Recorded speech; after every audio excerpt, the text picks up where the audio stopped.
I would like to introduce myself. My name is Nicole Renvert. I'm the new head of international markets at the German Trade and Business Association. I still have to practice this because I just started the position about a month ago. And before that, I've been 10 years in the private sector and worked for a medium-sized company called Voith. Voith might be a company you know. They are specialized on, for example, hydropower, and many of the big hydropower plants in Africa are built by Voith. So bear with me that sometimes I talk about we when I talk about the private sector. It might be that I'm still in my old identity. So I'm very thrilled, very excited. Just on a personal note, I welcome, of course, Mrs. Kofler, who is an asset here because she's very knowledgeable on the report, not only, but also on world affairs. Plus, my former intern works in her ministry, which I find wonderful because someone has a real career. The other person, and this is all staged, is Mrs. Árnadóttir, who turns out to be my classmate. We haven't seen each other in decades, and we were last time at a wild party at Georgetown University in Washington. So for me it's very strange to meet her here in a wonderful coincidence. And then I have Nicolas Brandt, of course, who is here from the Berlin OECD office, and it's also a pleasure.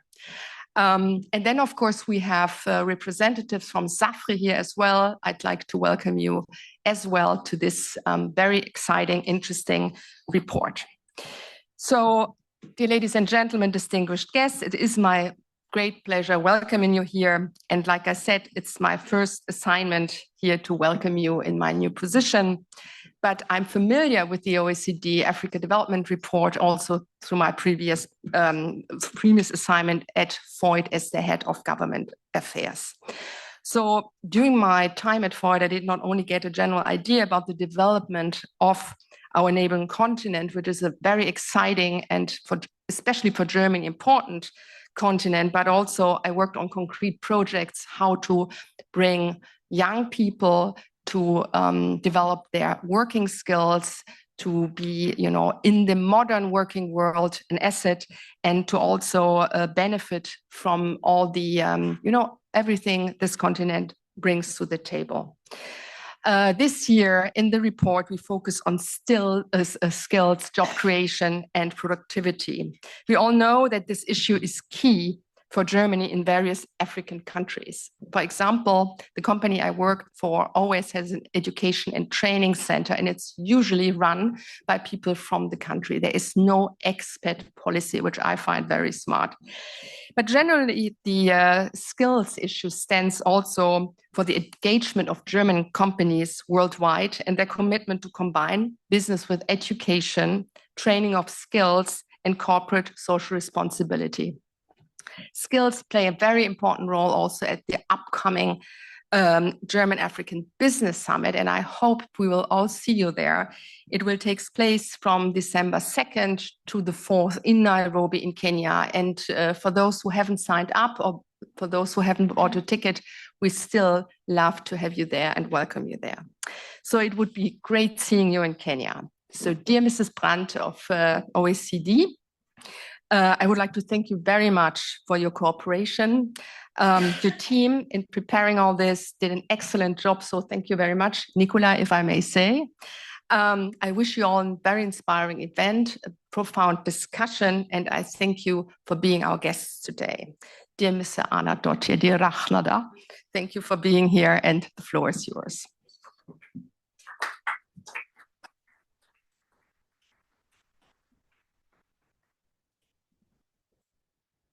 Your Excellencies, ambassadors, dear colleagues, and dear old friends. This goes to show that we live in a small world. And we graduated from Georgetown University in 1994, so that makes it 30 years since we had any wild parties. So it's time to reconnect. But this is fabulous, and I have to compliment you because I have a name that is can be a mouthful. I think it's there. Ragnheiður Elín Árnadóttir, and she pronounced it 30 years later very well. But for the rest of you, please call me Raga. But it is such a pleasure to be here. For the third time, Nicola, you said it, it's become a tradition. Third consecutive year. And this is one of my favorite events. We go all over presenting the Africa Development Dynamics report that we co-produce with our friends and colleagues at the Africa Union Commission. So it's a co-created report that focuses on what is on the Africa Union's agenda every year. And this year's report focuses on education and skills, which is also the priority topic for the African Union. So we are very proud of this report, and looking very much forward to the discussions and the German insights, because there are especially on this topic a lot of examples of interesting work that are being done by Germany. So I think it's a valuable exchange or a valuable conversation where we can learn from each other. And I would like to extend my sincere thanks to Dr. Renvert,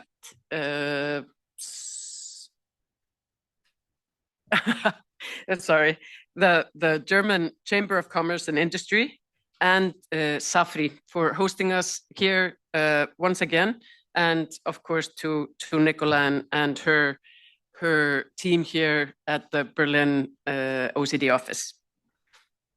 And this report, the 2024 edition of the Africa Development Dynamics, you should all have it in your seats, and this is going to be your reading material for the next few days. It focuses on and highlights how skills development can drive Africa's productive transformation. And as I said, skills are the focus of the African Union Commission, and are good partners from the first edition of the report that came out in 2018. In fact, the African Union declared education as the theme of 2024, and has throughout the year hosted several high-profile events and initiatives. One of them was the first Africa Skills Week in Ghana, where we launched this report to the West African stakeholders just 3 weeks ago. Skills development, as I heard at a very good meeting that I just came out of, where we focused on or we discussed the report. Skills development is a key focus for both the BMZ and GIZ, and our report also benefited from their expertise, especially on the TVET, the technical and vocational education and training. GIZ continues to be one of the largest, if not the largest, development partner for African TVET. So that's very important. As of 2022, 76 TVET-related programs were being implemented by GIZ on regional or country level. So what have we learned from this work to inform our discussion and strategic reflections on how to best support development in Africa? I would like to highlight 3 points from the Africa Development Dynamics report. First, the obvious that Africa's talent pool is growing very fast. Over the next 25 years, Africa's working age population is expected to double from 849 million to 1.6 billion. And Africa will account for 85% of the increase in global working age population. However, despite the rapid growth in Africa's talent pool, there remains still a significant skills gap. And a survey covering employers and industry stakeholders in 6 African countries found that many graduates did not meet expectations of the workplace, with nearly 50% lacking sufficient technical skills. The gap is smaller, but still significant for digital skills, 25%, and business and managerial skills is 25% as well, and soft skills, 10 to 40%. So there's a gap. And as a second point, I would like to focus on the private sector. The private sector needs to be the primary partner for TVET institutions in Africa. TVET teachers should preferably come from the private sector or have a private sector experience. And the private sector has to help shape the curriculum to make sure and ensure that training matches the needs of the workplace. That conversation is extremely important, and that partnership simply needs to be fostered. Additionally, the private sector can take a bigger role in training directly. Germany's dual apprenticeship system offers a great example and a template, but it requires adapting to local conditions through partnerships with local institutions.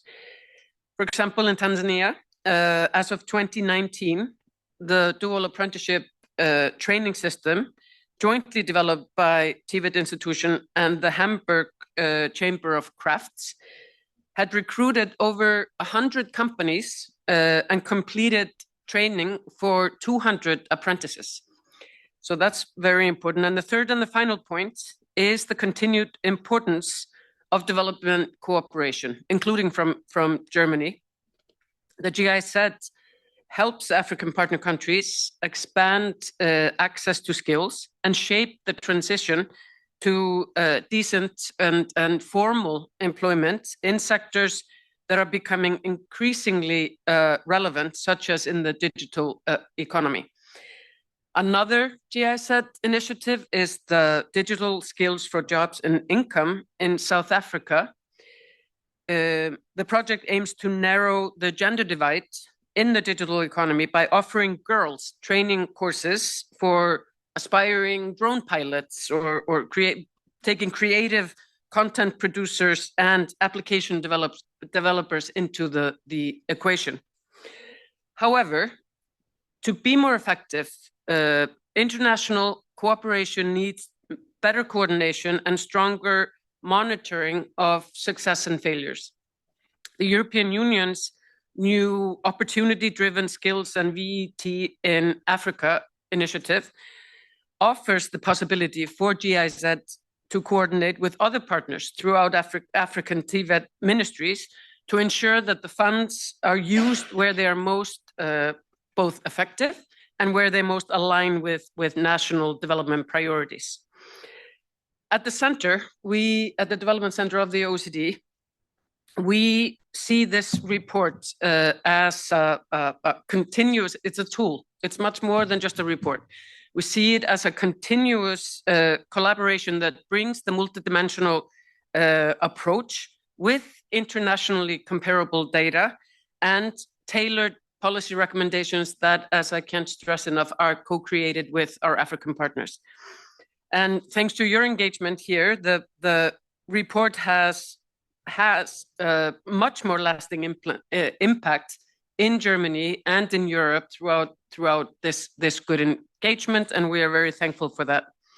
Finally, and this is the advertising segment of my intervention, I just want to let you know that on the 9th of December, the OECD Development Center and the Africa Union Commission will have its 23rd edition of the International Economic Forum on Africa, our annual Africa Forum, where we will be discussing exactly the same issues as we are discussing here with partners from Africa and around the world.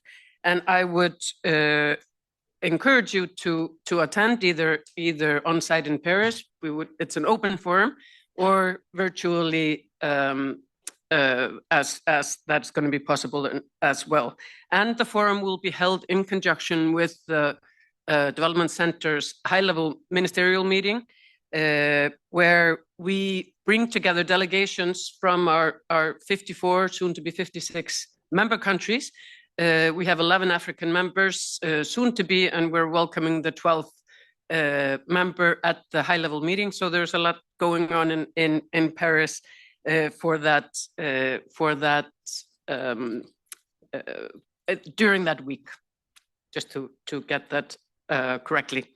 So many thanks to our partners. Looking very much forward to the discussion and continuing engagements with old friends.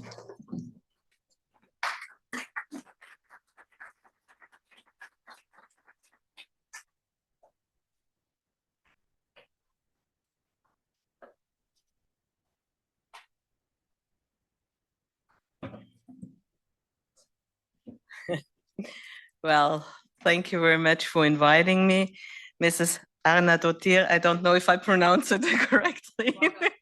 Raga. Dr. Renvert, Dr. Olomo, Excellencies, distinguished guests. I'm very happy to be here and to join you to this launching of this report and discussing of the results of the report, because I think what the African Union declared this year, the year of education, was declared for a very good reason.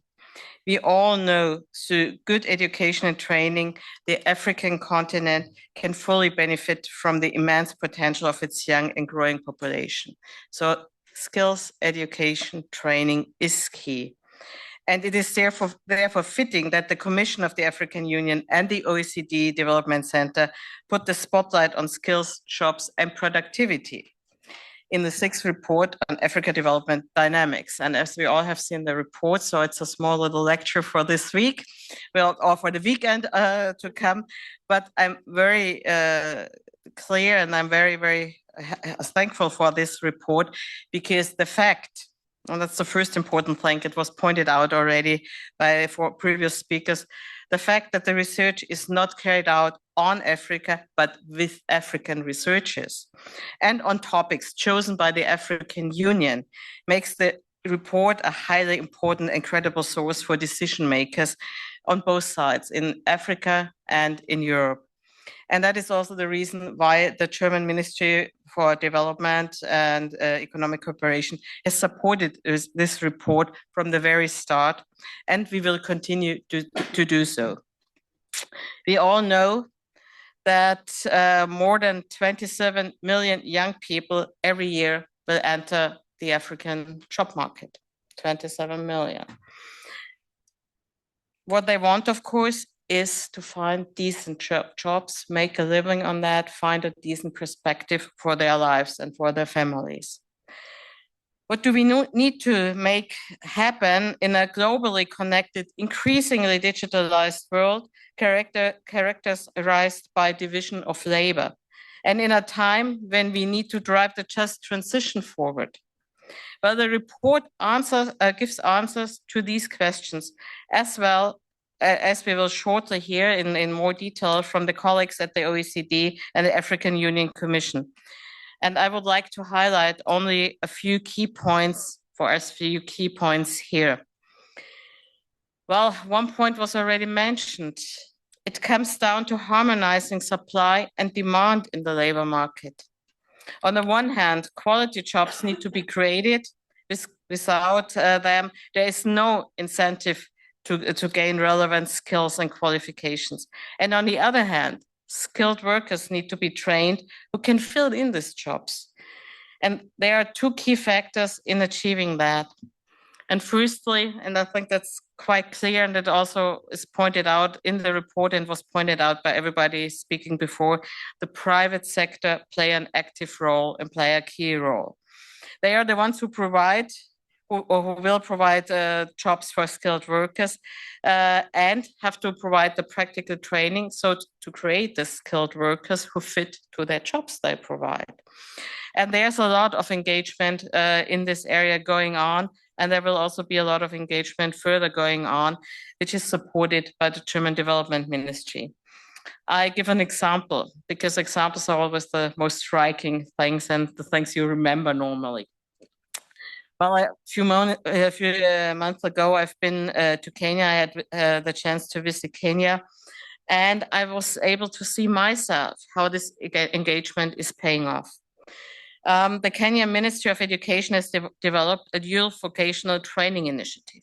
I think that's important because you need a framework, you need a legal framework where you somehow can start on connect in the system. And with the dual system, students participate no longer only in classroom learning, but also gain practical experience in a company at the same time. We piloted phase 1. 7 vocational training schools were developed into centers of excellence for dual training in technical professions. And this pilot phase was implemented by the support of Germany and Team Europe. I think that's also important. That's a whole European approach. And of course, with close partnership with the private sector. So first phase, around 260 students have already successfully completed their training in automotive mechatronics, industrial mechatronics, and vehicle manufacturing. And I think that's some kind of jobs which are heavily needed and trainings which are heavily needed also in the various countries. Well, the plan now, learning out of this pilot phase, the plan now is to introduce the dual approach in a total of 60 vocational training schools across the country. So by the end of 2026, we will hopefully have trained 6,000 young Kenyans, and they will have received this practical oriented, but based on a solid, also theoretical fundament training. And that's also important and leading to my second point, 1/3 of them will be women. And I think that is very crucial and very important because according to the report, which I also recommend highly to read, the number of women in the African working in the informal sector and without formal training is 14 percentage points higher than the number of men. But at the same time, the World Bank reports show that global growth could double over the next 10 years if women would have the same rights and opportunities as men when it comes to employment and entrepreneurship. Double. So the growth could double if we simply would do one quite crystal clear thing, include women the same way as we like to include men. Well, promoting then vocational training for women and girls is for us in our development policy a key focus, because no society can afford not to use the full potential of its population. So to leave half of the potential of the population aside is not a successful idea for successful also economical growth and economical development. Well, that is something we can include also in the ongoing fundamental transformation processes, which we see anyway. For example, if we see that energy transition is going to go on, it has to succeed. We want nobody leave behind. So we are trying to include in this ongoing transformation with the support also of company in Germany and on the African continent, young people to be involved in the social, ecological, energy just transition. So if we do that, we also can focus in this transition, especially on the women, to get inclusive into a job perspective, which is a future technology and is of need for everybody. I give you an example also on that. I had also the chance to visit some of those young women this year in the foundation or in a center in Côte d'Ivoire for young female entrepreneurs, who are receiving coaching and running a business and acquiring private finance, and then being also part in this global idea of just energy transition and participating and seeing how their businesses can grow and how they can create jobs in that way. Well, distinguished guests, we know that 80% of Africa's youth aspire to work in high-skilled occupations. Their ambition should act as an incentive to ensure that soon, many more than the 8% of them who are now working in high-skilled occupations can find those jobs. And the report offers us really valuable recommendations on how to create prospects for these young people and for economies on the African continent. And now it's about the question how to put these recommendations into action. I think that's the thing we have to discuss not only today, but further going on, to really come up with practical ideas to offer good, high-skilled occupations and decent work to the young generation in our neighbor continent. You can be assured that the German Development Ministry will stand firmly aside our partners on the African continent. Thank you very much.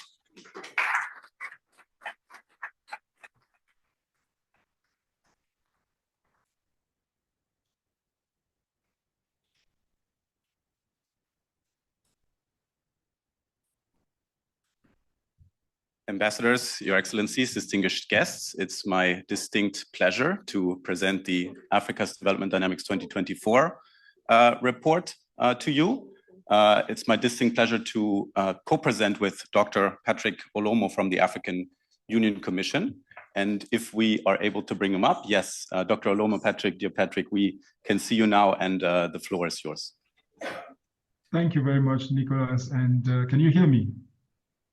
I can hear you very well. Thank you very much. And Excellencies, distinguished participants and guests, it is truly a pleasure to be with you this morning to present the Africa's Development Dynamic Report 2024.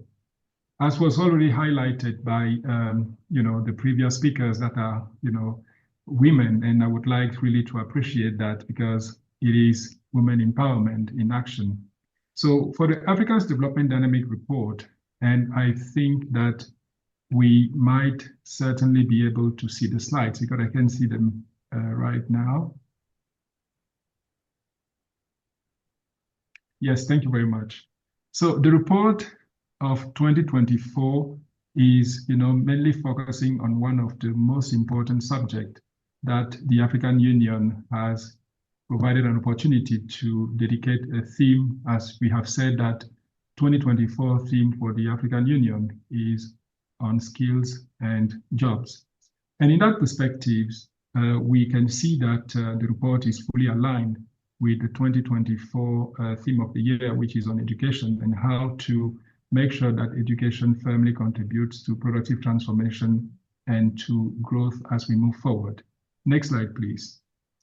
It is important to note that the report is looking at how we can make sure that productive transformation happens in the continent.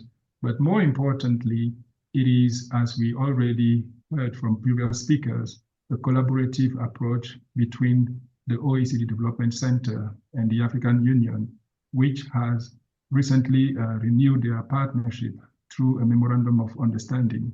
And one of the key focus that we have is the Africa's Development Dynamic Report, which shows that collaboration and partnership can be truly instrumental in driving Africa's transformation and also global transformation, as we are not only speaking about transforming Africa's continent. The report is supported by international organizations like the OECD, as I said, in a partnership with the African Union. But more importantly, we have the European Commission, which is providing the support with also countries like Germany, as was highlighted by the BMZ and GIZ collaboration, and also Portugal, Italy, and also African institutions that are contributing to that effort. We can cite the Africa's Capacity Building Foundation and the African Union Development Agency, the AUDA NIPAD.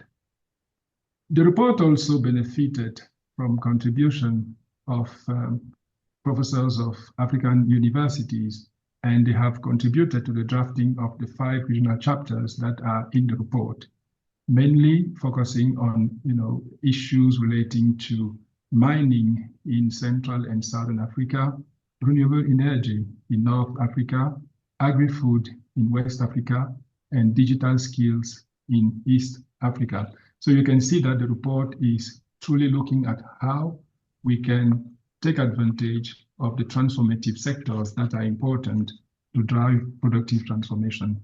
Next slide, please. The Africa's Development Dynamic Report, as we also highlighted, is a series of ongoing research activities between the 2 institutions. And in 2018, we started that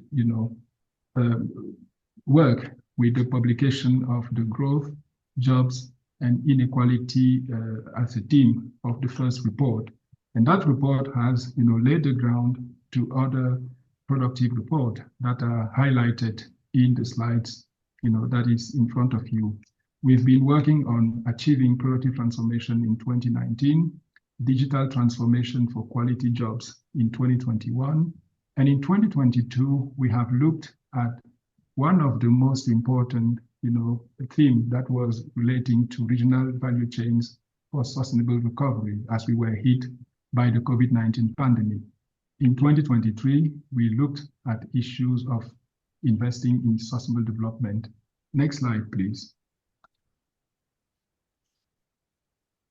The report of this year is presenting conveying 3 main messages. The first message is that skills development can increase the productivity of Africa's vast talent pool. And this in the report is highlighted by the research that is conducted with data that are providing the ground for understanding how skills development can increase productivity in the continent. Secondly, African nations can devise country-specific strategies to invest in a virtuous cycle of better skills for better jobs. Thirdly, effective skills development policies can balance high productivity, employment potential, and inclusiveness. Next slide, please. The first main message is that skill development is increasing the productivity of Africa's vast talent pool. And for that, there is a potential for the continent to increase its GDP by 154 trillion in the next decades ahead of us. Next slide. But for that to happen, it is important that Africa's growing workforce be better equipped with the skills that are relevant through education and better productivity investments. And in that perspective, when you look at the graphs that are in front of us, you can see that Africa's labor force is certainly growing, and the labor force is supposed to almost double by 2050, as was highlighted previously. But the number of Africans who have completed secondary or tertiary education will more than double in the same period, and reaching an amount of nearly 240 million people until 2040. Labor productivity is increasing and informal employment is decreasing if you look at the graph. But this is not happening at the pace that is expected to shift the narrative of Africa's development prospect.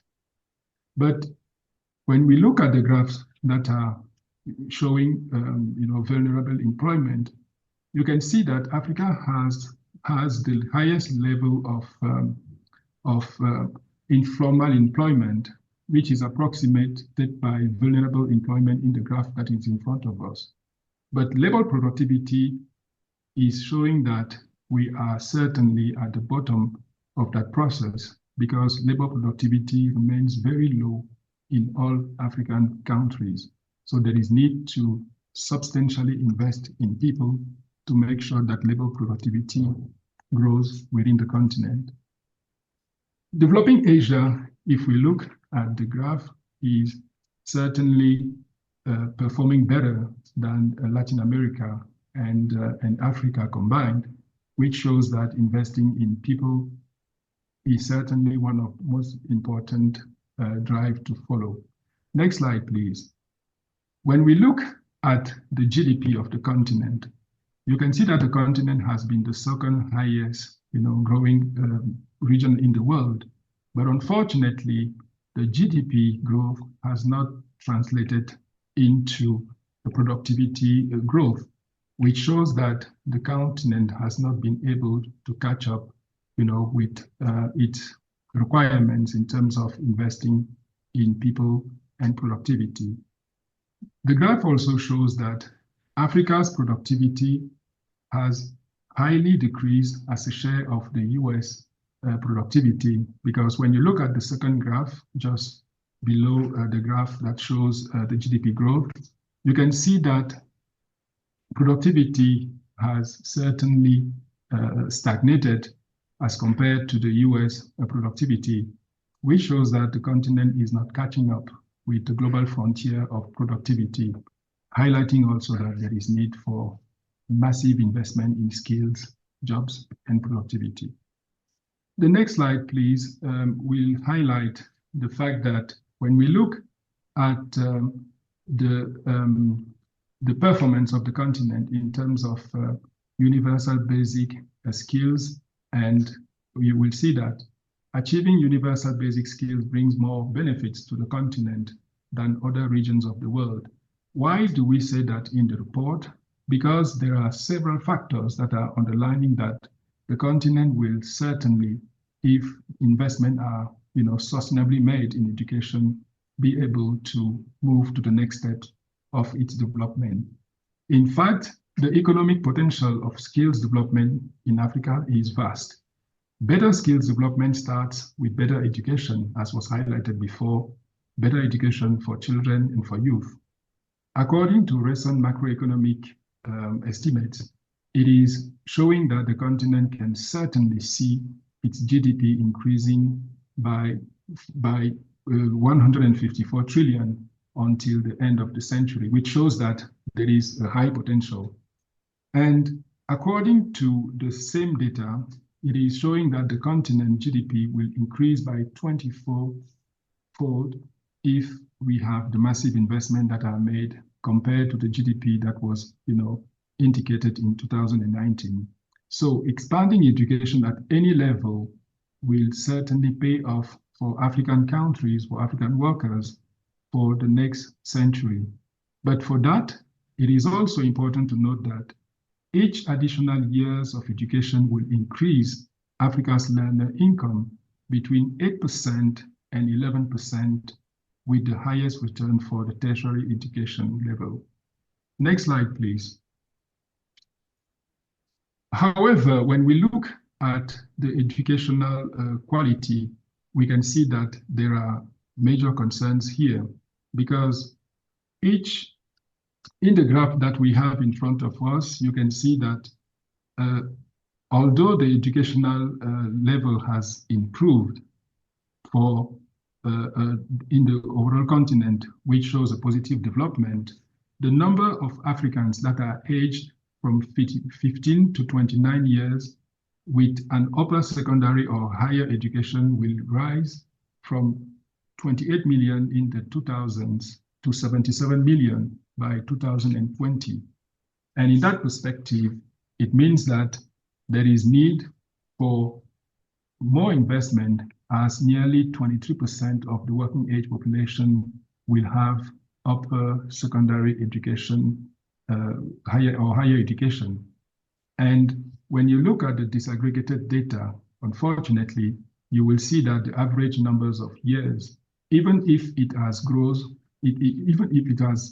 risen from 4.6 years in the 2000s to 6.7 years, it is hiding the fact that when we look at the actual learning outcomes, African children effectively only benefited from 5.1 years of education, which shows that there are 19 months of gap in the data that are exhibited.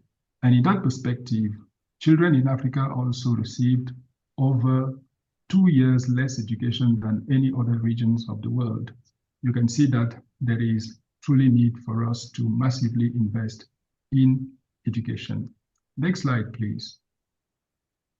The next slide is showing that 14 African countries out of 42 have been able to meet the global targets that are set by the UNESCO for spending on education.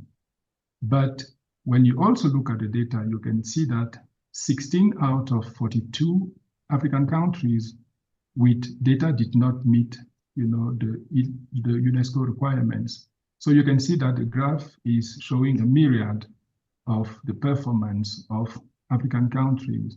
And in conclusion, it is important that we continue investing in education to make sure that we are able to equip the continent with the right skills that are needed for productive transformation. This is also important because when you look at the financing gap to bridge that perspective, you will see that the financing gap is estimated by the IMF at approximately $40 billion annually. With this, allow me to hand back the floor to my co-presenter, Nicolas, who will take you through the next couple of slides that are left. Nicolas, the floor is yours. Thank you very much. Thank you so much, Dr. Olomo, for those remarks. Yeah, so to summarize, Dr. Olomo has established that we have a growing talent pool. There's a growing quantity of skill supply, but the quality of this supply has its limitations because of challenges in the education system, the financing that was mentioned. And so labor productivity is not growing fast enough. This is, I think, the key, and informal employment not decreasing fast enough. So in this part of the presentation and the report, we then delve deeper into why that is. We want to understand why is that labor productivity not increasing, and what could be country-specific policies to break from this vicious cycle of low labor productivity, high informality, to a virtuous cycle where skills development leads to quality job creation. So the first and probably most important reason, slides are stuck, there we go. According to our analysis, is basically missing demand, and as Dr. Kofler pointed out, missing incentive, therefore, an opportunity to obtain the skills that would actually be useful and pay off for job candidates. So in a nutshell, the working age population is growing fast, but it's growing faster than the job creation that is there. So we see in this analysis that we did for employment creation between 2000 and 2020, for instance, that about half of the employment creation was in 2 sectors alone. So this is agriculture and wholesale and retail trade and services. And so these are sectors, obviously, that are dominated by informality. And so while this is many millions of jobs created, they're basically subsistence activities. They're not quality, highly productive jobs in the formal sector, but rather subsistence activities. There's this older study that I believe that Dr. Kofler also referred to, that 80% of African youth aspire to work in these high-skilled occupations, but only 8% are able to actually find those jobs. And so already on average, if we look across the continent, there is this challenge of lacking access to job opportunities. Now, this challenge is even starker for certain populations, and this is where 3 labor market divides come into play, and these divides overlap and intersect. So this is the informal employment divide, the gender divide, and the rural-urban divide that we look at in the report. So already, again, for Africa as a whole, informal employment is a very high rate, roughly 82%. But then if we look at rural areas, that number goes up to 92%. So in rural areas, really pretty much every worker is informally employed. And that, of course, comes at a cost in terms of social protection, career opportunities, and so forth. Another way to look at the intersection now of specific sectors is that 57% of all rural workers, so all workers that are located in rural areas, are in informal agriculture. So informal agriculture really dominates the rural space. And then 46% of all urban workers are in informal services. So in that sector alone, almost half of all urban workers are located.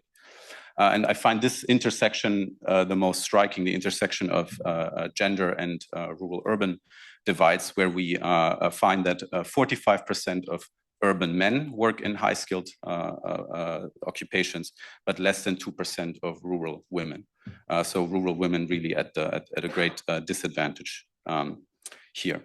And I think we've heard from Dr. Olomo about this impressive progress in terms of enrollment rates in primary and secondary education.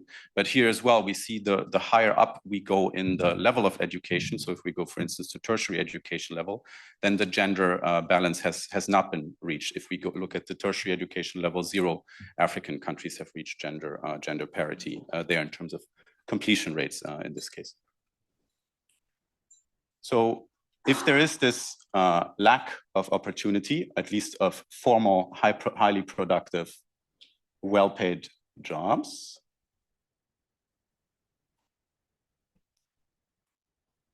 there we go. Where should skills development focus then? Unfortunately, there's very little harmonized good data on the skill gaps as such. So where does demand, where does the supply not meet the demand in the working place? We have a couple of recent studies. One of them was already cited. So I'll focus on the one on the right-hand side here, which was a survey of almost 8,000 manufacturing firms in 27 African countries. So highly productive sector. And we see here that really vast and very significant productivity increases for if these firms employ more employees, even with a high school degree, but especially with the university degree, and also if they train their employees. So this is not direct evidence, but I think evidence to suggest this latent skill demand that currently goes unfulfilled. And I think from the study on the left, we can see that skill gaps are multidimensional. There's foundational skills, there's social skills, in addition to the technical skills, and then we haven't even talked about digital skills, business skills that are required for some of those jobs. So a multidimensional skill gap. For two kinds of skills, we see emerging skill demand really across the continent, especially digital skills. And this is why we also recommend to put a lot of emphasis on this, because the digitalization has advanced really across all of Africa, pretty much every African country. Digital skill demand is of course higher in countries where the digital transformation is also more advanced, where more businesses are digitalized. The demand really comes from regular businesses, often small businesses that are looking for employees that have the digital skills to use the tools required in the job. So we see widespread demand, and especially we see large skill gaps for these intermediate digital skills. So can I use a productivity software? Can I use an occupation-specific software tool? Because there we have very high demand, but the supply is still very, very limited. So firms cannot fill these positions. Basic digital skills are also in very high demand, but there we see that users can learn this by doing. How do I use a mobile money account? How do I use a mobile phone? So there's a supply is growing as well. And for advanced digital skills, we see that there's still quite limited demand, at least in African countries locally. Green skills is something that we were very interested in to understand what is really the demand and where is this happening. Again, there's no really reliable harmonized data, but we do see that in some sectors, in some countries. So this is especially where renewable energy industries are important, or where climate adaptation measures are important, like in climate smart agriculture. Their skill demand is growing, but here it really depends on a given country's challenges and situation, but yeah, indeed the skill demands can be quite stark here as well. Since this may be especially relevant and interesting for the German audience, I want to spend a couple of minutes to talk about migration, which we don't focus on in depth in the report, but we derive these high-level figures about high-educated versus low-educated migrants, and there's very clear evidence. I think that's intuitive that the better educated Africans are, the more likely they are to emigrate. So in 2020, for instance, 17% of all Africans with the tertiary education, they resided abroad, and 72% of those went to high-income countries. And I find this number even starker in East Africa. 47% of all tertiary educated Africans were not actually in their home country in 2022 because they sought better opportunities abroad. We have some comparable figures for students in tertiary education. So there, 600,000 pursued their studies in other countries in 2020. So this amounts to 3.3% of all tertiary educated students in Africa. And that compares to 1.8% in developing Asia and 1% in Latin America and the Caribbean. So much lower numbers in other world regions of students that leave. Germany, you could say, doesn't take advantage of this African high-skilled immigration yet. Only 4% of foreign-born people in Germany are African versus around 11% for most other high-income countries, for instance, the US and Europe. So Germany's share here of these highly educated Africans is actually significantly lower than in comparable nations. And maybe last fact that is mentioned in the report that I mentioned is the LinkedIn data we use. This has some limitations, but I think we can see a clear pattern that as soon as candidates have advanced technical skills, like in mobile application development, and they work in an industry that is globalized, where it's easy to access jobs abroad, they will leave. They're much more likely to leave. So what policy answers then? This is really a formidable challenge. We have a growing supply of skills through this growing workforce. We have limited demand in the formal sector, and that doesn't seem to be changing anytime soon. We have multidimensional skill gaps. We have this inclusion aspect in terms of informal employment that is difficult to achieve productivity increases, but still they cannot be neglected, these vast populations of people in rural areas. So what can be done here? And the AFTD certainly doesn't provide like a strategy template for every African country, but it rather provides a menu of policy options that individual African countries can basically pick and choose from and combine from, depending on their situation. Yes. And so we offer basically 5 segments of policy recommendations. The first is maybe to me the most important one, because we discussed this issue of lacking demand of formal, highly productive jobs. So whatever skill provision that is also very expensive, training engineers is expensive, having labs and facilities is expensive. So those efforts and resources should really be focused on where the demand is actually growing. And the first place to look, according to our recommendations, is the national development plans, where the specific national development priorities are specified. This can have something to do with national comparative advantages, but also simply the policy strategy. So start there and focus the skill provision there. That can only be done if there's good data. So labor market information systems have to really be improved. We mentioned the Kenya sector skills councils here, but also we have the Ghana Green Jobs program in the report, where there's a specific observatory for green skills that the Ghanaian Ministry of Labor created. And this is the kind of approach that I think we would suggest. Focus on a specific sector that is high priority with high productivity potential. Second, in the education space, we've seen the financing gap that Dr. Olomo pointed out. So here are cost-effective measures like teaching at the right level and a few others are really what is called for. And here again, I think having harmonized, standardized data is important to monitor the progress. Of course, we need to mention PISA in an OECD report, and there's indeed one good example from Morocco, where PISA results really triggered some reforms. But also other standardized tests. We list them in the report, PASEC and SACMEC. There's different versions of education tests that sometimes can be better adapted to African realities, can help here. Third, training and skill recognition. I mentioned the informal sector. So entrepreneurial training, I think, is now well established, at least if it's well done, to be quite effective. And now measures have to be found for these well executed trainings to be really rolled out to wider populations. We have one example here with the personal initiative training. So this is an entrepreneurship training, in fact, designed by the Frese research group here in Germany, led to 30% a profit increase versus 11% of a traditional training.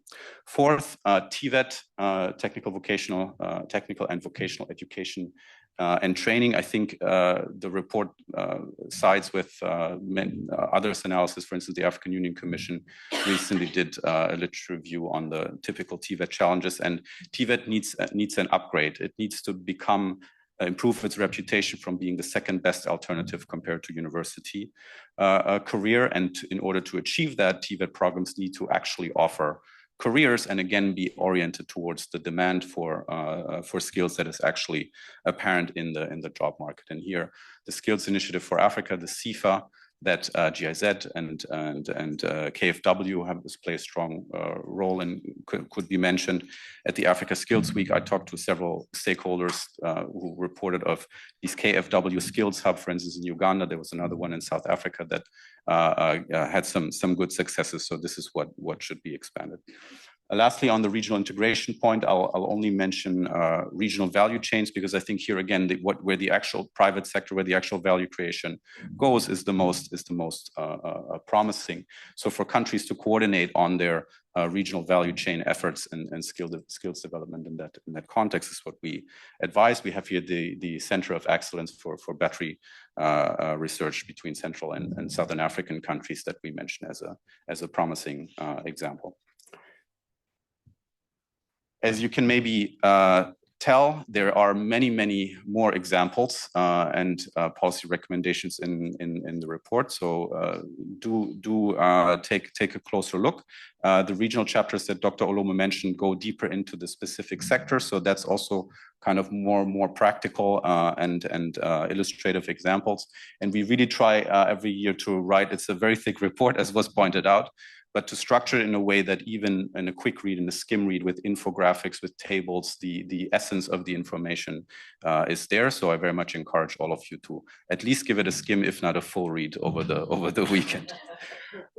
So thank you from my side then as well to our partners, Safri DIHK, the Berlin Center for hosting us yet again. And I joined the other speakers in looking forward to the conversation. Dr. Olomo will remain connected as well, and then maybe he can intervene again on the panel at a later point in time. Thank you, Dr. Olomo.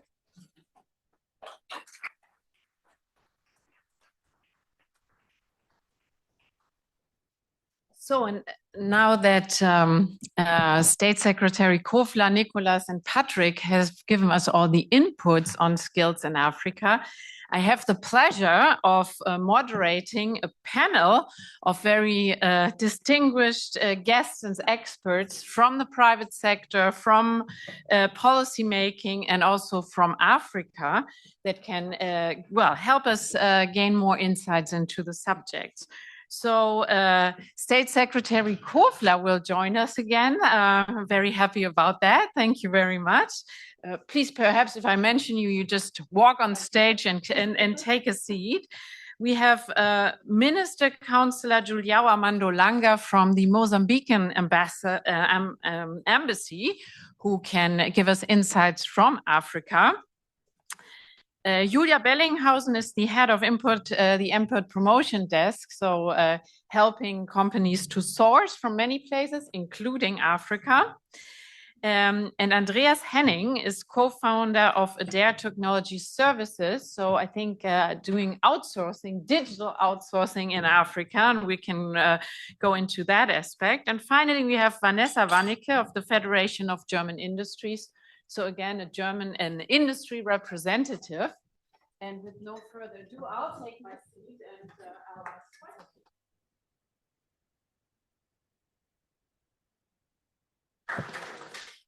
questions.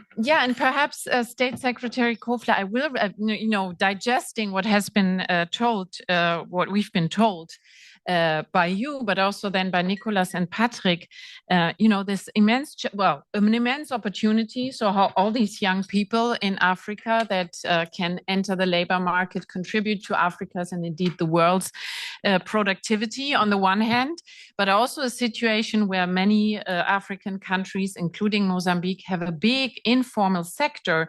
So now you told us about technical training programs that you're implementing in Africa, and that's terrific. But we also heard that the basic foundational skills are lacking. Schools are lacking. So how do you see this challenge as an economic cooperation specialist? How can we go about doing both, training the kids, but also training adults who maybe don't have the basic and foundational skills that they need? Well, how many hours do I have? Because that's such a profound and fundamental question.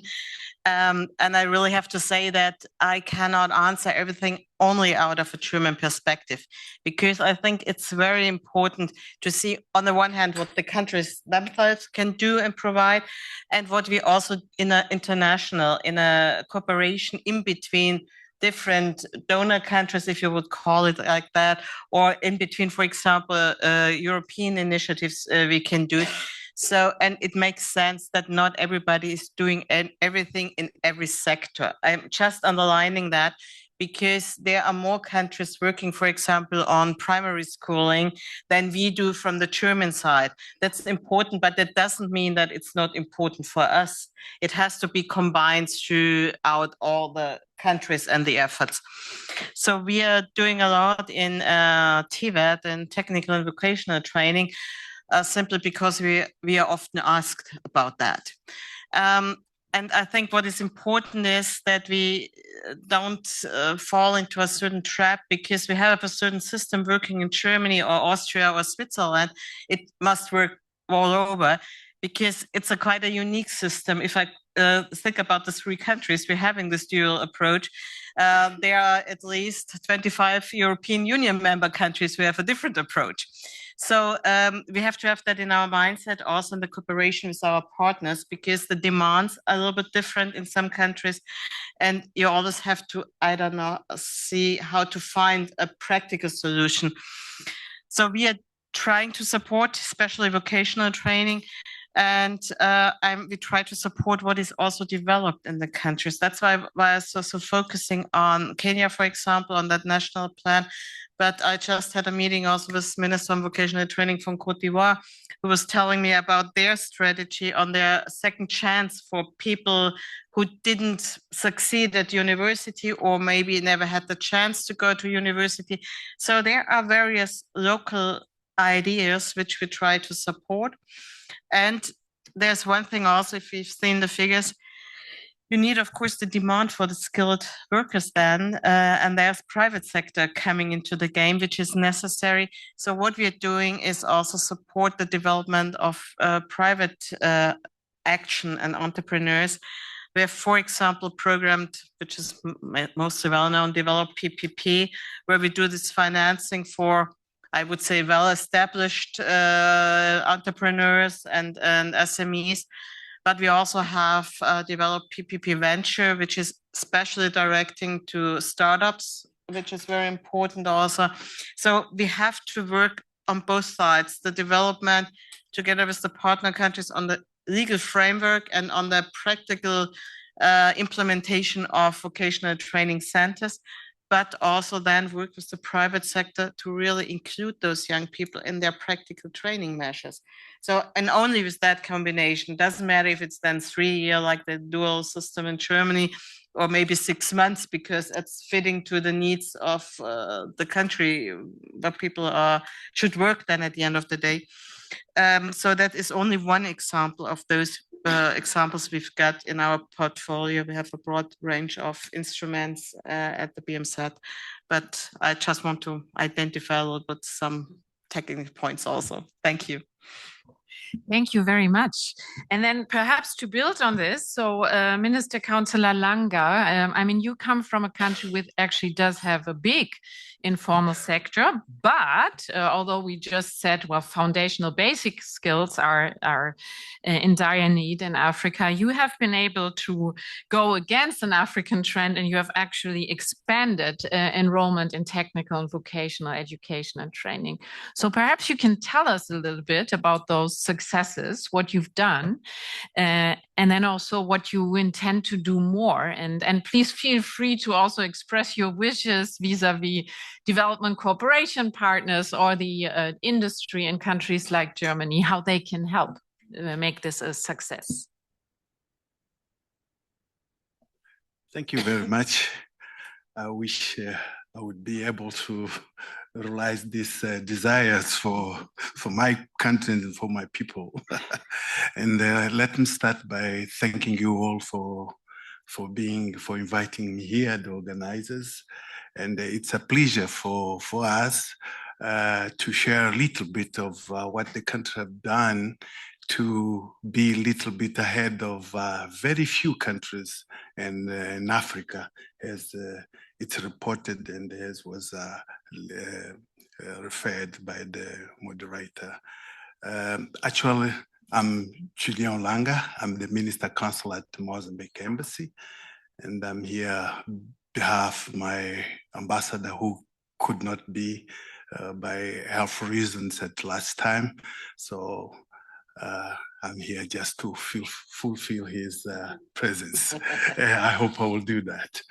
And going to the questions, how Mozambique was being able to go a little bit ahead, is that we started these reforms very, very earlier.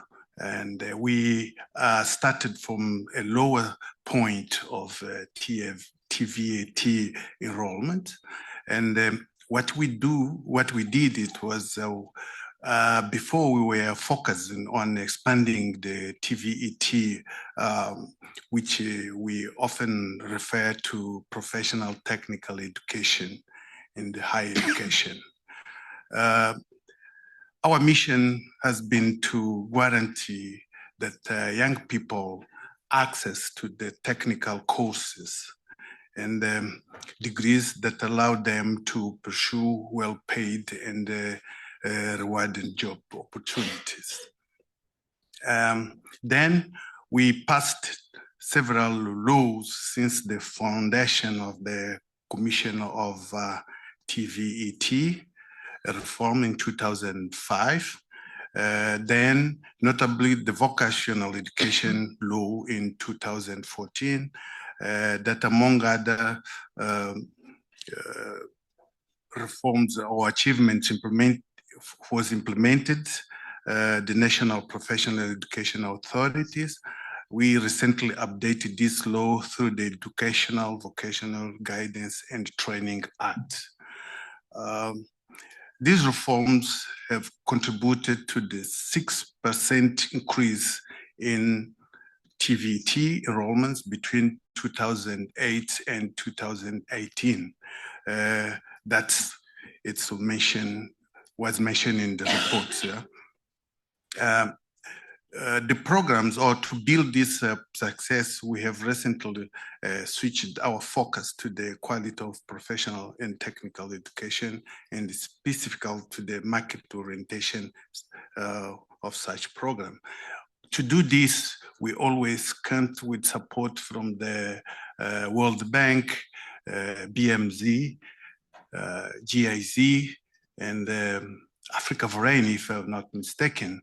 And we did not do it alone, but we also counted with our private sector in Mozambique so that they would be able to tell us what kind of skills they need from our young people.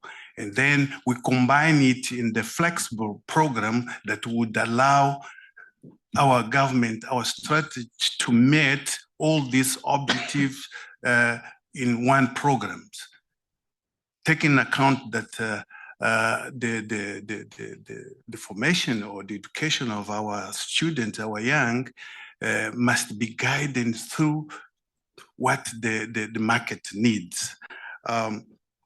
So actually, we had to ensure that the skill that youth are learning are actually useful in the workplace in our country. So we had to gather all the stakeholders in order to create such a program. Here we also mentioned that Mozambique is lack data of SEER programs towards where skills are demanded. And we had to involve the private sector. And also, as I said, taking account that informal market, it's something that we are not really sure what will be the end of this side of market, whether will be absorbed in the formal market, or we would get in to take those who are more successful in this area to bring them to the good jobs and the good trainers for employees.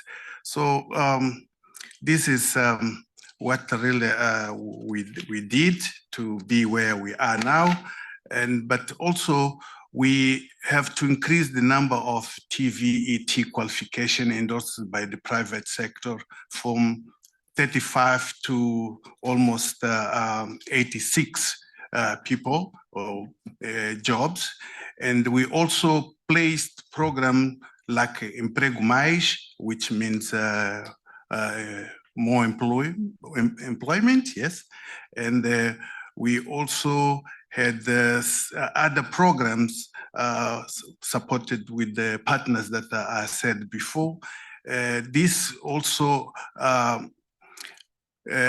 took us to the point where we are now, and we believe that we have to continue on this path and further improve the orientation towards the private sector and transparency of governing bodies of TVET.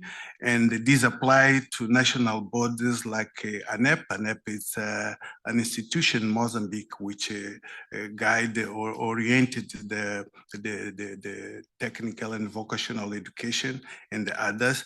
And we have also to focus in agriculture, as was right mentioned.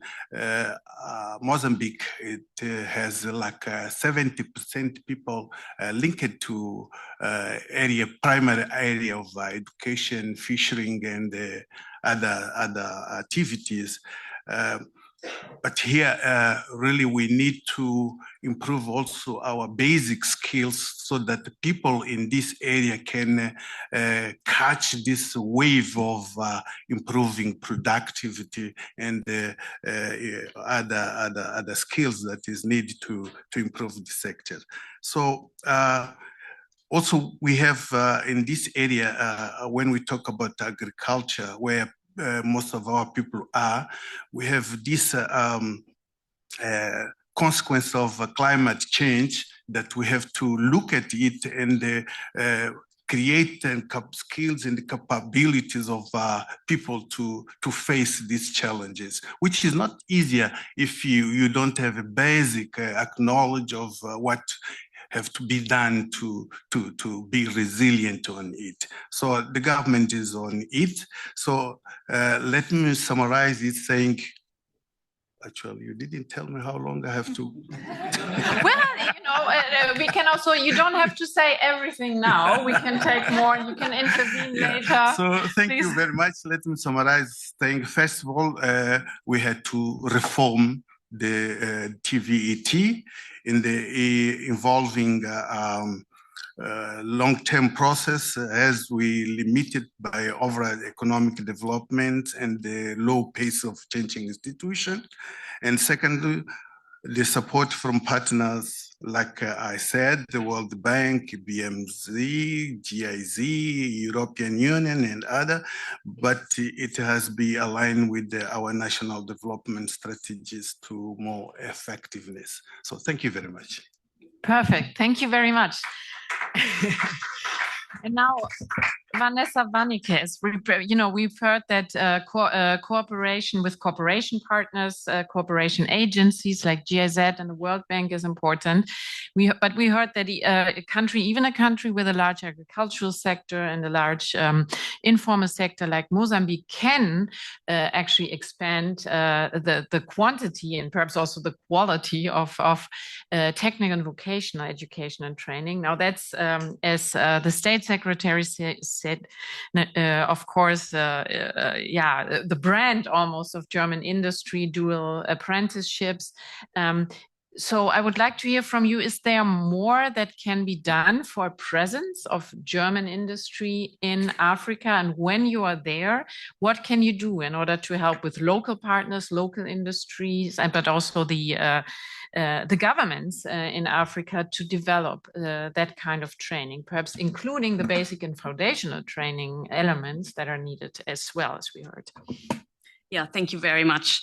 I think the question you brought up is exactly the right one to ask.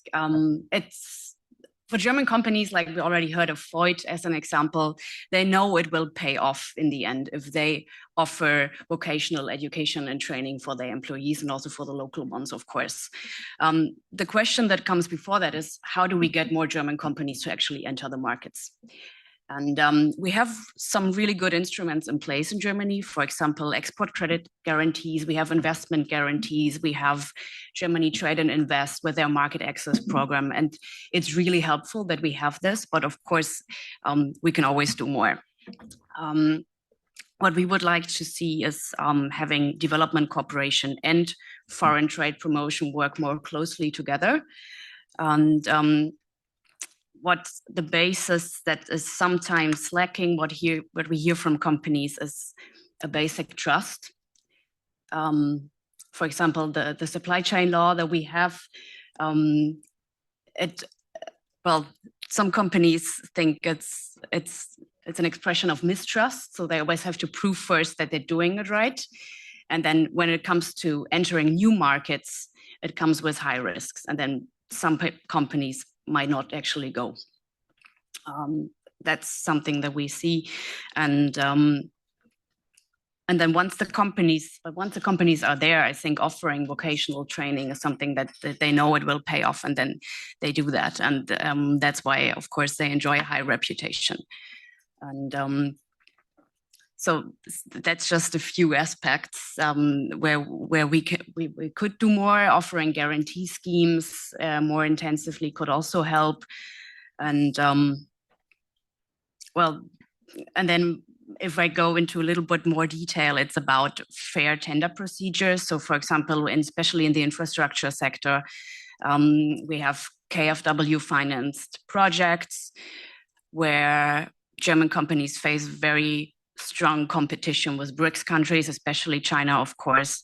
And then a lot of Chinese companies tend to win these infrastructure projects. And what we see then is they bring their own people to African markets, and it's not the local workers who benefit. And we need to go there because we need to have more qualitative criteria in the focus when we have these tender procedures, and not focus too much on cost and price aspects, because of course Chinese state-owned enterprises are subsidized, and they tend to win if we do not focus on quality criteria more. So that's just a few aspects where we need to pay attention. And let me just say, as BDI, we always talk a lot about systemic competition when it comes to raw materials, to technology, access to markets in general. But then we need to keep in mind that we might also face some kind of systemic competition in the education sector. China says it would teach or help 40,000 African instructors to help improve their teaching capabilities. China is setting up development centers where they teach Chinese culture, Chinese language. And I do not want to say that it's all bad, but we just need to keep it in mind that we also need to move up with our own game there. Yeah. Be able to compete in the education sector, very important.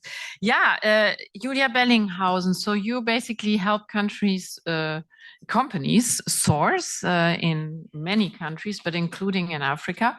So what I would like to hear from you is, from that experience, what do you see as the main skills gaps? So does it resonate what you just heard? And perhaps more specifically, we heard that it's important also that African governments get a better database so they see where the skills gaps are. Would you agree there, or is that something that you can see, from a business, day-to-day business? Do you kind of have a good idea what needs to be done? It just needs better implementation. What's your vision here? Yeah, thanks a lot. We are import promotion program funded by the Federal Ministry for Economic Cooperation and Development. So focusing a lot on sourcing, on trade. And what we learn, like we are working in 21 partner countries, 11 out of those are on the African continent.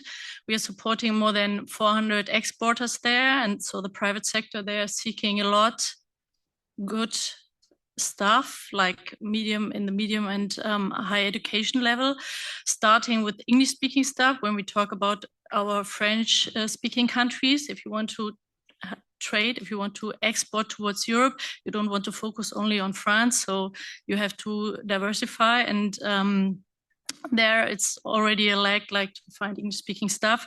So this would be one recommendation or one topic.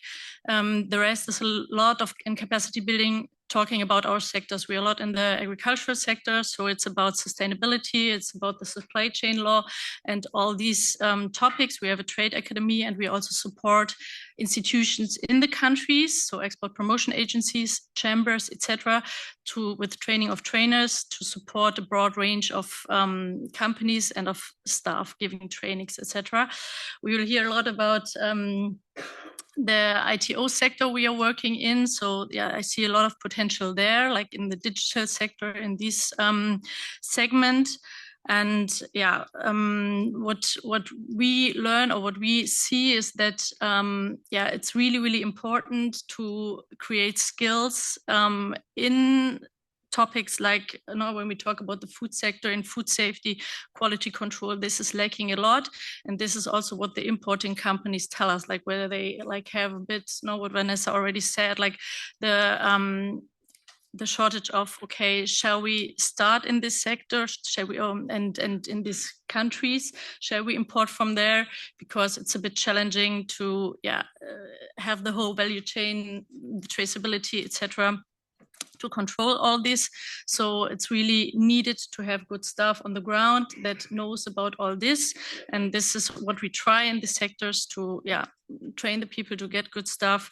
And sometimes it's already there, and then the market integration is lacking. Or what I already read in the report when we talk about the ITO sector, we have good stuff on the ground, and it's lacking a bit the global integration. So this is what we try to start, and I'm happy to hear from the next speaker about more insights. Yeah, but thank you very much. So I'm told that State Secretary Kofler, we're actually running behind schedule, and I don't want to close now, but State Secretary Kofler, she has to leave us, I think, in a moment because she's busy. So I think I would like to ask you another second question, take the opportunity while you're still here. And so we heard quality control, right? And we also heard that you are present, so BMZ, GIZ are present with many programs, in particular in technical and vocational education. But in order to increase quality, of course, or in order to increase productivity, quality is key. So in your mind, what has to change in order to make sure that there are quality controls for this training, and what kind of actors what do they need to do in order to make sure that we have maximum impact on productivity? And if you do want, you can of course also comment on this tension that Vanessa mentioned, that you know, there are other players in not only in education, on big infrastructure products.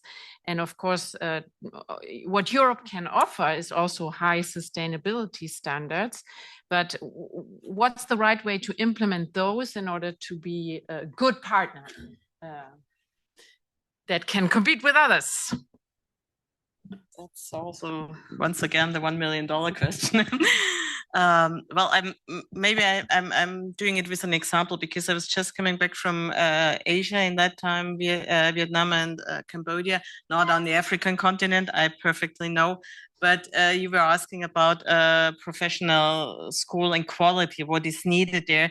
And I was visiting a technical school, professional school, which was at the end of the day qualifying people, not only for their own market, but also for the international market, but as a TVET school, not a university or whatever. So you don't have to go in that direction to qualify people for other markets. That's not my point. But I want to make understand that they were changing their system in the school, what they were offering. And they were doing it with partners. and that's a key thing with the quality in Tibet is really you need the partners on the ground. You need industry, or you need also local partners, local entrepreneurs. So the one thing we have to do is invest in that quality, because yes, I perfectly understand that members of the BDE, they understand about the quality of this professional training, but not all the small medium enterprise partners can afford it or have the possibility to offer some technical quality training, skill training. And that's something where we really have to have a close look at who are those partners and what could be done to support the partners in offering this quality practical skill. So it's not about getting the coffee or doing the copies or whatever. It's about really quality education. Then we have to convince parents. That's something I always understand when I'm on the African continent, or it's all worldwide, because everybody believes it's only university education is something valuable. So you have to get the community and the parents into that understanding. And at the end of the day, somebody in the study was pointing it out. It is about financing technical education, which is state of the art. So it's not good enough to send something somewhere which maybe 10 years ago was somewhere in Europe or wherever. It has to be state of the art education. That's what I also learned in this technical school I was. You have to have the digital equipment, and you have to do a transformation and combine it with other modern sectors like energy, like digitalization, like green economy, urbanization, or whatever you can frame it. So that leads to quality at the end of the day. To few of the points, well, I totally understand the tender procedure. I think that's something which is really a crucial momentum, and I understand that complaint totally, and I think there's something where we have to work on about quality, because at the end of the day, that's our unique selling point from a European point of perspective, that we offer sustainability in our cooperation, and therefore this quality should be valued. That's something we have really to think about, how we put that into the center. One thing I really want to contradict, sorry, because it's my favorite topic, and I hear it in any discussion. Please don't blame the due diligence law for everything on this planet. If there is not enough investment on the African continent, it cannot be the cause because of a mistrust expressed by the government to the entrepreneurs or whatever. This law is in place since 1st of January 23. If this law would have been crucial for investment of German industry on the African continent, there must have been an explosion of investment before that year, and that suddenly there has been a stop. So please, we really should keep our internal discussion internal then, and concentrate what is really necessary. What are the constraints? What are the challenges on the African continent? Why are companies not going there? And there is one reason is the skilled workers, the productivity, the question on energy, is it available all the time or not, for example, the question of security of investment, if I put it that way, rule of law, those things are crucial and important, but not due diligence laws in Germany or Europe. Okay. Thank you, State Secretary. And well, of course, we hope to retain you as long as possible, but we also understand if you need to go. But if I may, if I'm not told otherwise by our friends and partners from the Association of Chambers of Commerce, I will continue a little bit. And now it's really your turn, Andreas, Henning. So you're, I would say, I think with your with Adaire Technology Services that you co-founded a little bit on the high end of skills, right? But perhaps not only. We heard that medium digital skills are lacking. So how are you doing that? Outsourcing to Africa? What kind of skills base are you finding there? Do you contribute to building it? And what are your reactions to the report? Thank you very much, and thank you for having me. My first reaction to the report was, I looked at it and a report said Africa is, and in my view, every sentence that starts with Africa is and doesn't end with a continent is either wrong or a gross generalization. For me, in the private sector, because I need to look into the details and see where are my markets and where. So then I looked at the appendices and so while there's a lot of really valuable stuff in there that's really helpful for me as well. So, but that was my initial reaction, right? But that was there's really a lot of good information in there. So what is it that we do? And it's mentioned here as Adaire Technology Services. That's correct. We do. We're a startup, 2 years old. We do IT outsourcing to Namibia. But we also have a second branch of our company, that's Adaire Academy, where we teach courses. We have a cooperation with the EPFL, the university in Lausanne. We teach the data science class. We started in Namibia 4 months ago and started this quarter in Ghana. Because we also we did not want to be just another outsourcer. We wanted to have a differentiator, and our differentiator was we want to give something back to the society. We want to help build up something, which, by the way, was a big hindrance to get financing in the private sector, because all the private sector finances were like, you guys are defocusing. You need to focus. You need to have the hockey stick and stuff like that. We're like, actually, it's not a bug. It's a feature. We want to do this, and so this is really important for the pipeline of the talent. But you asked me, what did we find? We found amazing talent. We found amazing talent that's completely overlooked by the global market.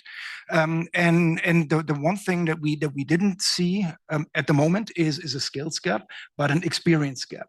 The one thing that we don't realize here in Germany is when you work here, as I worked in other European countries, we are in the hard competition with the Chinese, with the Americans, and this forms the way we learn, that forms the way we work, and that forms the way we cooperate. And the African talents are on the sidelines, or were on the sidelines, and it's just amazing to see those guys realize, oh, wait a minute, this is why I learned all this stuff. Oh, and this is how those dots connect, while they all of a sudden have to do the real heavy lifting on their own. If you're a great talent in IT, and you're Japanese or German or American, and you're really industrious, and you really work hard for 5 years, you end up in Silicon Valley or these places. If you do the same thing in Africa, you work for the local bank or the taxi company, and this is really one of the things that we change here. That we bring in this talent, we let this talent that we have blossom, knowing that it's that there needs to be a runway of talent. This is why we also teach and try to educate. But the talent that's there is amazing, and you mentioned the trust.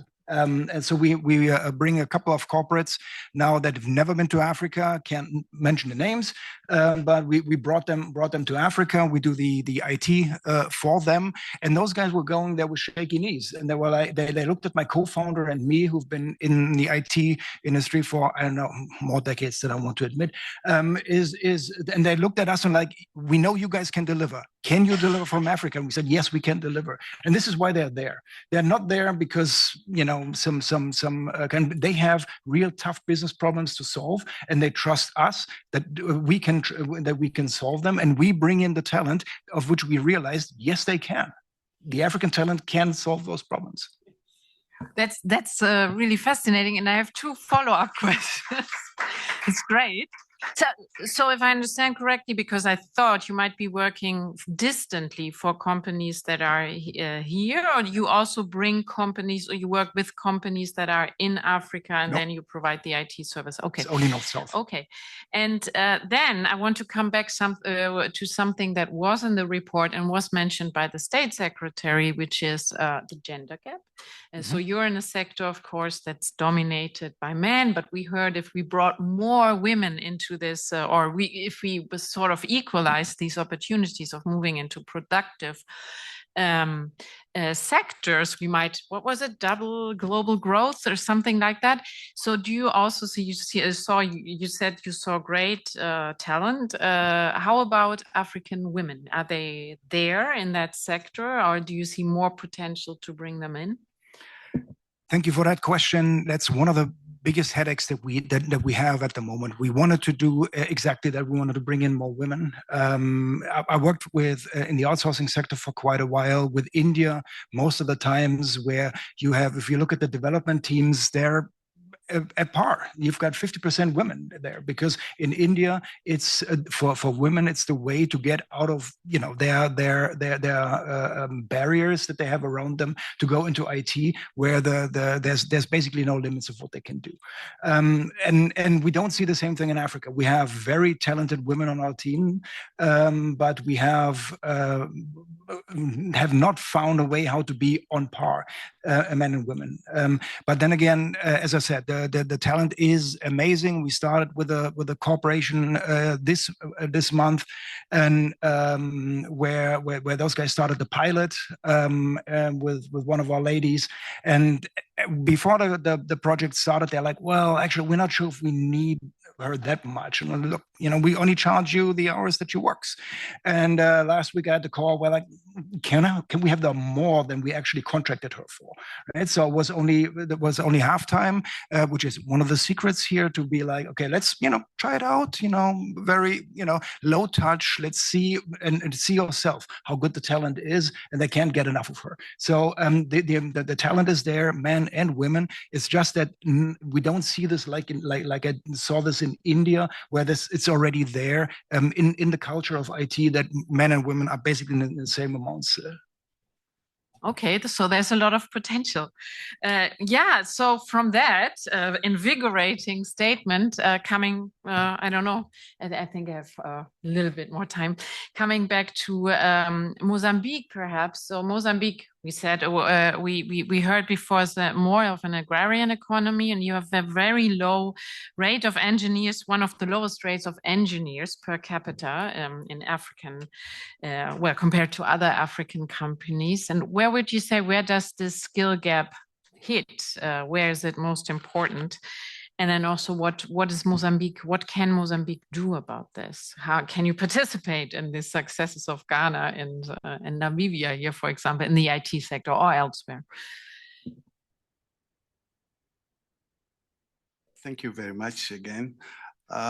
It's true that Mozambique has a number of engineers per capita low.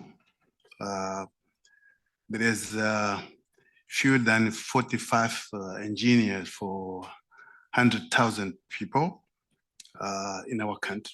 Yes, this gap is huge to be fulfilled.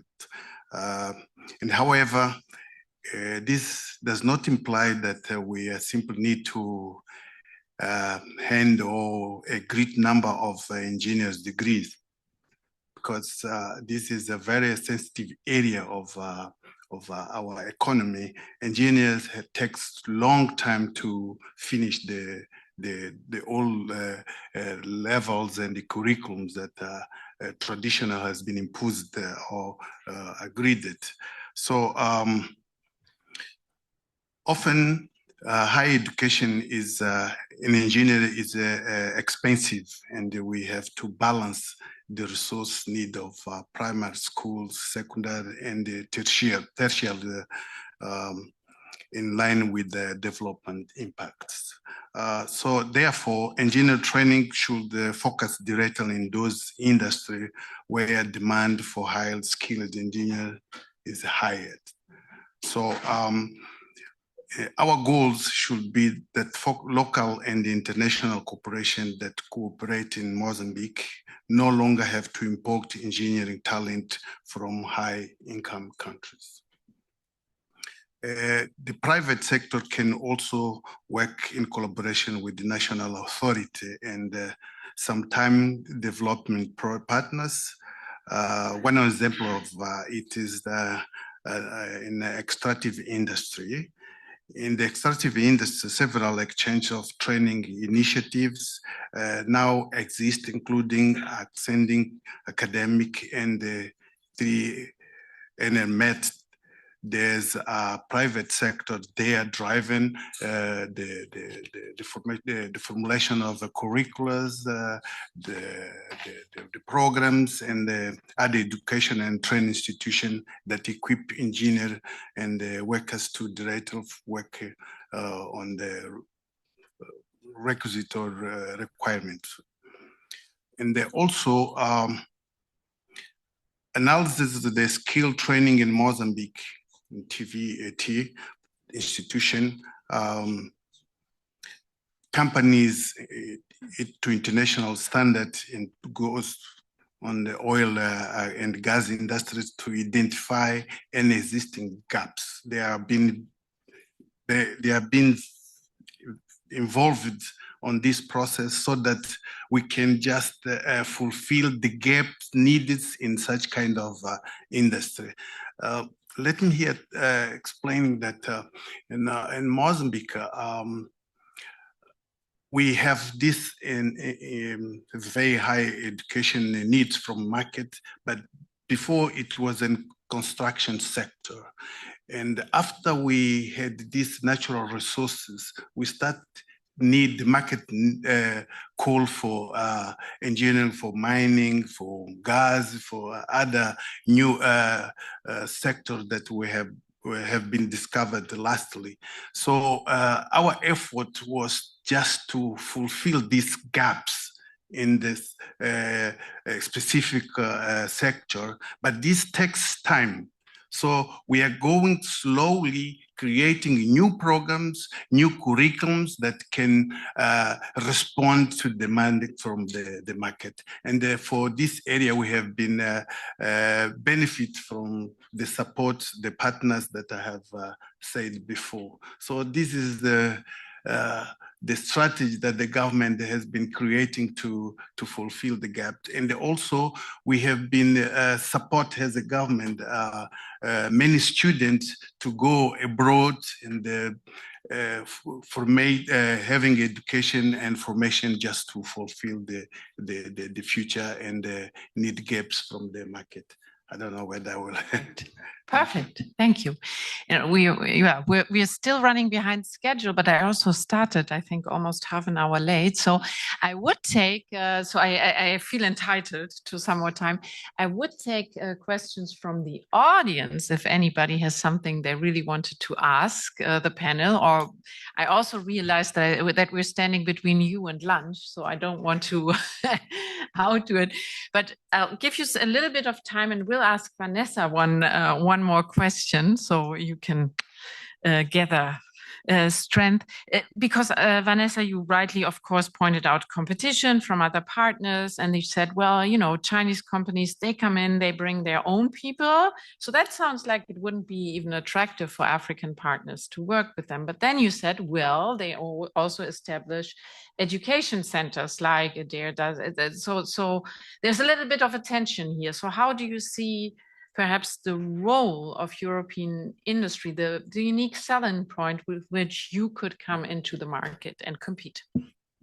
Yeah, thank you. Well, of course, on the one hand, what we said, like especially bigger industry companies, they offer vocational training within their facilities. Then another point where we come in is we could supply, for example, the digital infrastructure. We have many very successful startups in Germany, especially, for example, in the new space sector. So when it comes to bridging the rural and urban divide in the digital sphere, we could supply internet to very remote areas. And then what we as BDI always say, why don't we include such technology-driven startups from Germany more into development cooperation projects? And actually bring internet to remote areas, and then we can have digital learning platforms there where everyone can access their first programs, and it would be a first starting point. But then, as I said, we could have, we need to supply the infrastructure first, the physical, but also the digital one.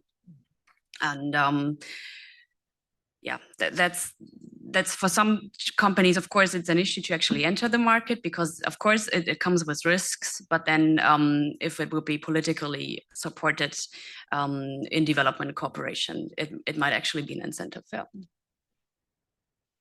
So I see, thank you. I still see hands being raised. So, because I don't want to Oh, there was a hand. Sorry, please. Can you have a... Can you hear? And please introduce yourself briefly. Sorry. Okay. My name is Yusuf Sangare. I'm a postdoctoral researcher at the University of Paderborn, teacher of macroeconomic. So I did my PhD in development economics. I'm currently active, like I say, at the University of Paderborn. I was actually very enthusiastic about your intervention regarding the skill gap. Carefully followed the presenter regarding the theme of the research regarding closing the skill gap. And I may be inclined to agree a little bit with you that I don't understand that much when we talk too much about the skill gap to be bridged. You talked about experience gap. Would you agree, would push the envelope a little bit, saying it's much more about an opportunity gap rather than experience gap? Yes, I will agree with that. And would you agree with the opportunity gap rather than Andreas, Henning, yes, I think the question is yours. Yeah, right. So yeah, absolutely. I would absolutely agree with your point. It is something where in Namibia, it's a small market. That's a nice thing. As a startup, you can create a lot of waves. We were able to get a lot of the local hard hitters who are very avid in technology blogging, and we got them out of banking jobs, which in Africa is the safest job you can get, right? And so we got them out there. So we had a lot of people raising their eyebrows, but those guys wanted to work with us. Getting into the real hard-hitting life of we're working with a university in NAST on building up a cybersecurity desk, for example, because if you work in cybersecurity in Africa, well, you probably finish your studies and then you start fiddling around with a local firewall. Well, working for German companies means you are in the center of the storm. We are under current constant attacks. Our companies are under constant attacks, and this is where the real stuff happens. Right? And all of a sudden there are those opportunities. This is why we are able to get those fantastic talents to us. So we create those opportunities.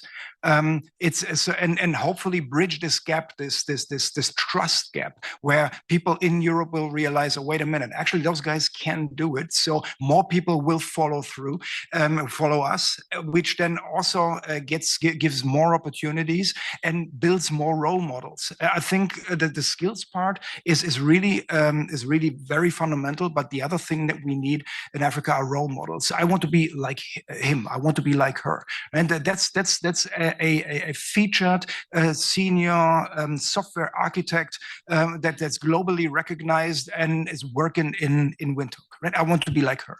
And these to create these kind of opportunities. Hopefully, we will be able to create this kind of movement here and get the good word out. Thank you. Great. And I have more questions from the audience, but before I take them, Julia, I would like to ask you too, because now we're in this positive, invigorating mood, right? The opportunity gap is much more important than the skills gap. Is that something that resonates with you? Yes, for sure. That's also what we are feeling. And that's why we started in the IT outsourcing sector and where we see the demand and a lot of your opportunities. So yeah, we should take this chance. And yeah, I'm happy to see the results in the next 5 years. So I will take the liberty of taking at least one more question from the audience, which was here. Can you bring the Ms. Dina? Yeah, here. You're getting a microphone in your back there. I'm Bianca Dienfeld, working in development cooperation as a consultant since quite some time. In the study's recommendations, you mentioned more innovative TVET approaches. Since I work in this area, this was really the ABC of the design features to involve the private sector, to match the demand with the supply. So for me, this is not at all innovative. This is the old story. And the interesting question for me is, why doesn't that really happen enough? This is one aspect. Then may I raise a second issue? World Bank just launched its new doing business indicators. It's called Business Ready, Be Ready. And there is 1 of 10 indicators is labor. And labor quality is not a feature they care about. So according to their current analysis, this is not the key bottleneck for doing business in the world. So this is not an Africa-specific set of indicators, but a global one. Nicolas, do you want to react? Or perhaps Patrick, I don't know, to the question? Yeah? Because I think it's a question to you in some way. So basically, do you want to come here? So, and I can also have the panel react, but just the question, why does it not? So you was asking for innovative approaches. Yes. So the question is, well, they seem to be there, but they're not being implemented. What's the bottleneck in your mind? Indeed. So at the Africa Skills Week that I mentioned, it was really the theme that these challenges are so stubborn and that these recommendations have basically been the same for at least 10 years and maybe 20 years. And the report doesn't specialize in TVET, so we just try to highlight a few success cases and things that have worked. I think TVET governance is one important aspect. And I think you can have the private sector orientation in your curricula, but if you don't have the private sector representatives actually being the teachers or running the TVET institutions, then that only goes so far. And the second thing I think is this reputational aspect that I alluded to, but didn't flesh out in detail.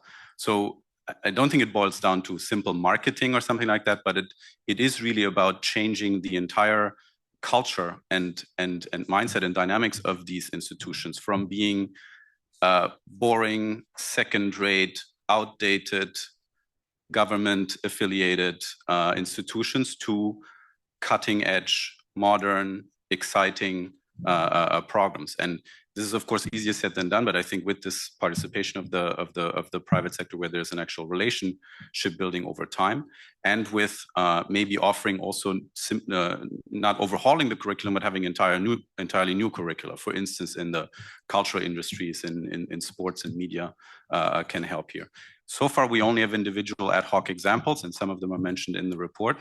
And indeed, the question is, how does that scale, and how do governments implement this across their agencies? Yeah, and I think, great, thank you, Nicolas. I think we are now, I really now have exhausted my time slot. But what I do want to say is first, thank you to the fantastic panel. Please give them a hand. I think we gave them, they really gave us much more varied insights into the subject. But I also want to say, of course, thank you to Raga, who and her team, who's, as we said, is the third time we got together with Raga specifically, or more even with our friends from the German Association of Chambers of Commerce and Afrika Verein. In fact, we have a 20-year anniversary of presenting OECD Development Center reports with the African Union, with other partners here, and with German industry. So that's fantastic. And this is why Christoph Kangieser from the Afrika Verein is going to give us his final remarks before we can go to our light lunch. Yeah, thank you very much. It's a bit the same story as every year. This year I have 32 minutes,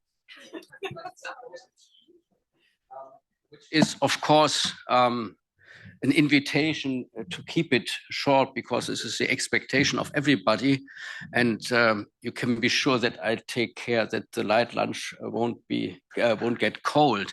But let me please, and with that, I would like to also link a proposal for next year.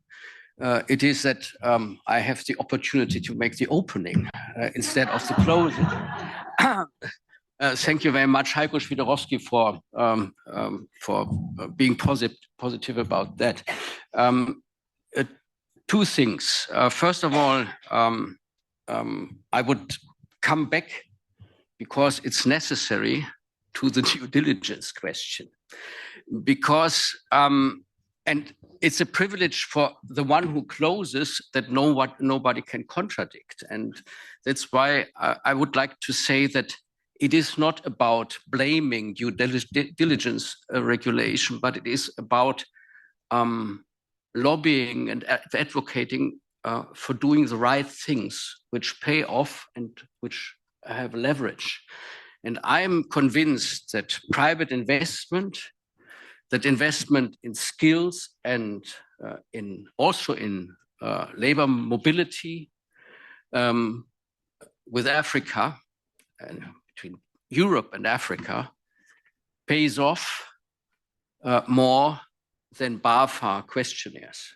And this is what is in our mind when we ask our federal German government and the EU to be prudent with too much regulation, too much questionnaires, too much bureaucracy, and to become a bit more offensive when it comes to mitigate risks of investment when it comes to promoting German companies doing businesses in difficult markets. That's what the discussion is all about, and this discussion is not yet come to an end. And the second thing is to say thank you to OECD to focus on skills development, on labor force, on all these kinds of HR questions, because they are coming more and more an important pillar of German and European, namely German African cooperation. It is, of course, with Kenya, which a country with we cooperate already closely, but it is with all the African continent. These questions are getting more and more important. And it is not a one-sided story. It is about partnership, as always. But there is a lot what we have to do and a lot what we can do. And in doing so, I'm very much with Mr. Henning. I would invite everybody to look more on opportunities than on gaps, more on potential than on difficulties, more on what we can achieve over the years to come than on what we have done wrong in the past. And with that, I would like to say thank you also to DIHK on behalf of all sponsoring organizations of SAFRI. And I wasn't aware that today is another anniversary. Afrika Verein has its 90th anniversary already this year, but it is interesting that this event is sharing at least 20 of these 90 years. So thank you very much also for that cooperation, and hope to see you back for my opening speech next year.